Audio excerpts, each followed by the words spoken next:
Saya Febri Damayanti, kelas PSPMA 2019 dengan NIM 4191111066. Di sini kami akan menjelaskan evaluasi program dan model-model evaluasi program.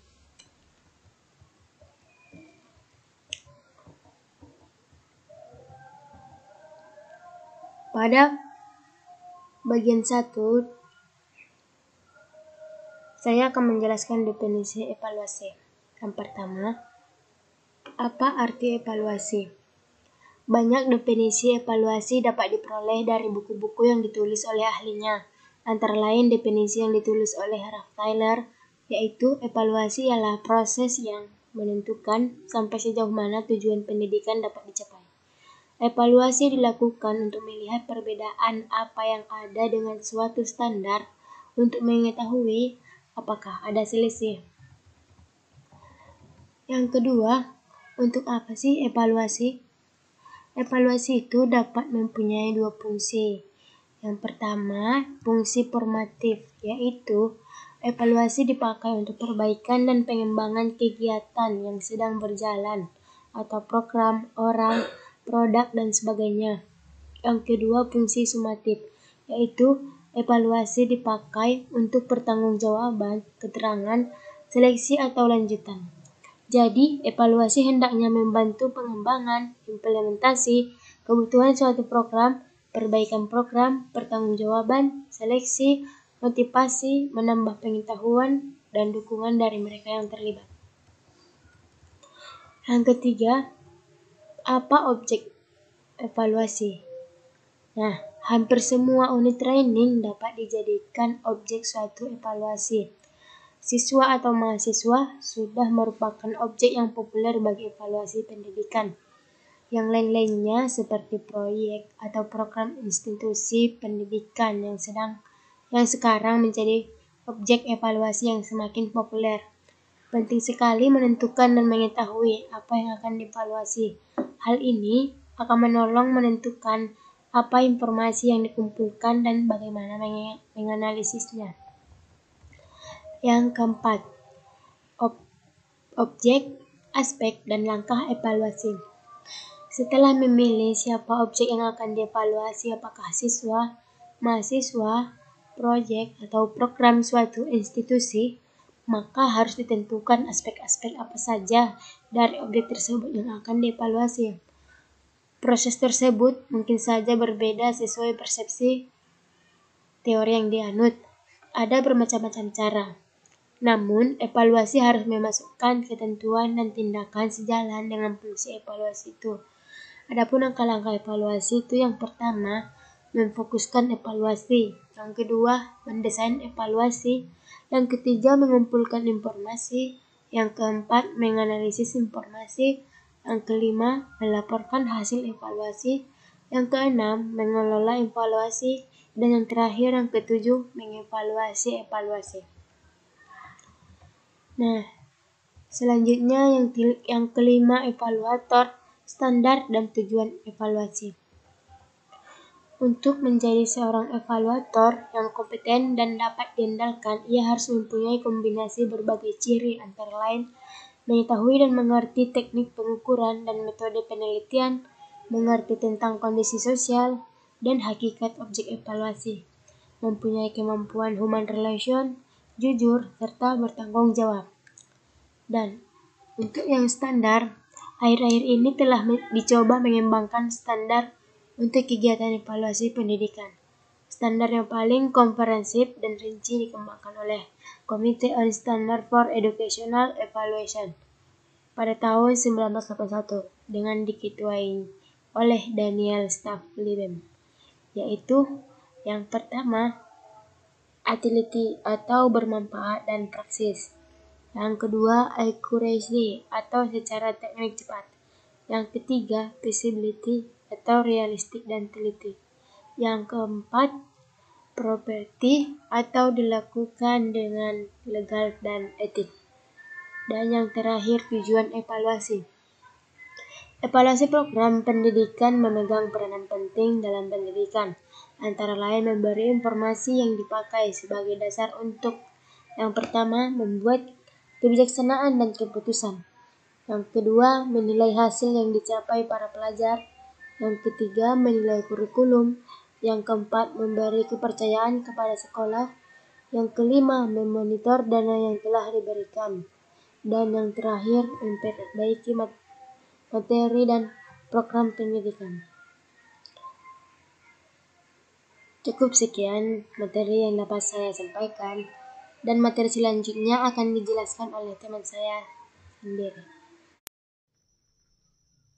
Yang pertama, model pertama yaitu evaluasi model Kirkpatrick, yaitu dikenal dengan istilah Kirkpatrick 4 levels karena memiliki 4 level atau 4 tahapan.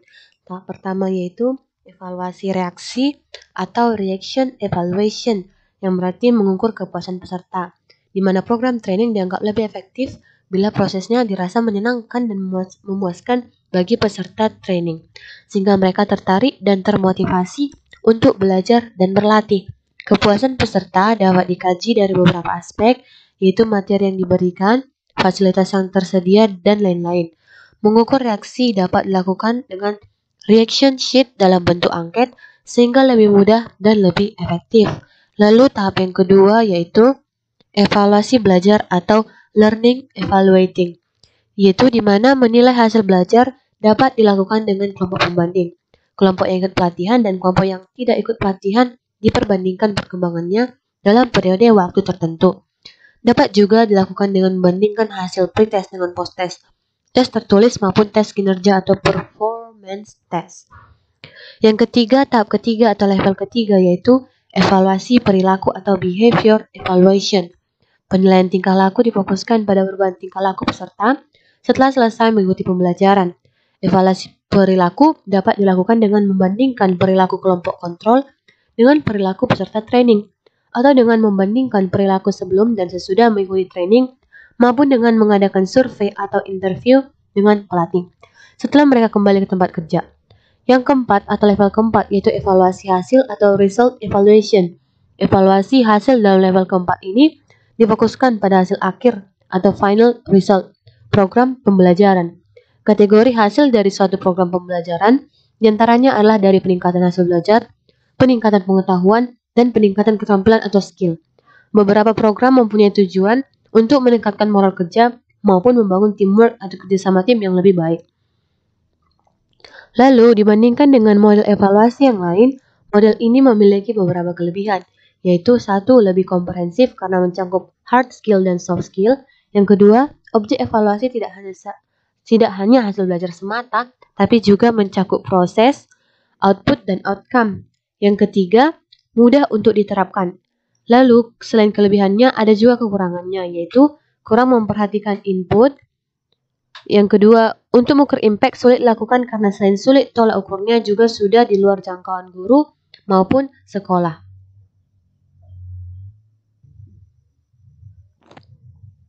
Lalu selanjutnya model evaluasi CIPP atau Context, Input, Proses, dan Produk. Yang pertama yaitu Context Evaluation, mencakup analisis masalah yang berkaitan dengan lingkungan program atau kondisi objektif partisipan atau kegiatan merinci lingkungan kebutuhan dan tujuan proyek. Yang kedua, Input Evaluation, yang meliputi komponennya yang pertama, sumber daya manusia, sarana dan sarana peralatan, 3. Dana atau anggaran, 4. Berbagai prosedur dan aturan yang diperlukan. Lalu ketiga, proses evaluation, yang merupakan kegiatan yang digunakan untuk mendeteksi atau memprediksi rancangan prosedur atau rancangan implementasi selama tahap implementasi, menyediakan informasi untuk keputusan program, dan sebagai rekaman atau arsip prosedur yang telah terjadi. Yang keempat, product evaluation. Pada tahap evaluasi inilah, seorang evaluator dapat menentukan atau memberikan rekomendasi kepada evaluan apakah suatu program dapat dilanjutkan, dikembangkan, modifikasi, atau bahkan dihentikan. Lalu selanjutnya kita masuk dalam model evaluasi UCLA yang disusun oleh Alkin 1969, yang terdiri atas 5 macam evaluasi. Yang pertama, sistem assessment, memberikan informasi keadaan dan posisi. Yang kedua, sistem program planning yang merupakan pembentukan pemilihan program yang mungkin akan bekerja pada program itu. Yang ketiga, program implementation, menyiapkan informasi apakah sudah diperkenalkan. Yang keempat, program improvement, yang membuat informasi tentang bagaimana program akan berfungsi menuju tujuan program. Yang kelima, program certification, yang memberikan informasi tentang nilai atau guna program. Selanjutnya kita masuk dalam model evaluasi Medvesel dan Mikhael yang meliputi 8 unsur terkait pelaksanaannya. Yang pertama, keterlibatan masyarakat atau involvement of the community, di mana merupakan orang tua, ahli-ahli pendidikan, dan peserta didik. Yang kedua, pengembangan tujuan dan memilih tujuan menurut skala prioritas. Yang ketiga, menerjemahkan tujuan menjadi bentuk tingkah laku dan mengembangkan pengajaran. Yang keempat, mengembangkan metode untuk mengukur dan mengevaluasi pencapaian tujuan. Yang kelima, menyusun dan mengadministrasi ukuran untuk mengevaluasi pencapaian tujuan. Yang keenam, menganalisis hasil pengukuran. Yang ketujuh, menginterpretasi dan mengevaluasi data.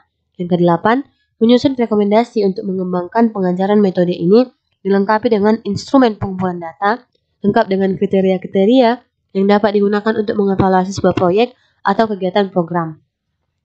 Selanjutnya, tadi adalah beberapa model evaluasi yang sering digunakan dalam kehidupan sehari-hari, yaitu Medvesel dan Mikhael, evaluasi UCLA, lalu model evaluasi CHIP, lalu model evaluasi Kirkpatrick.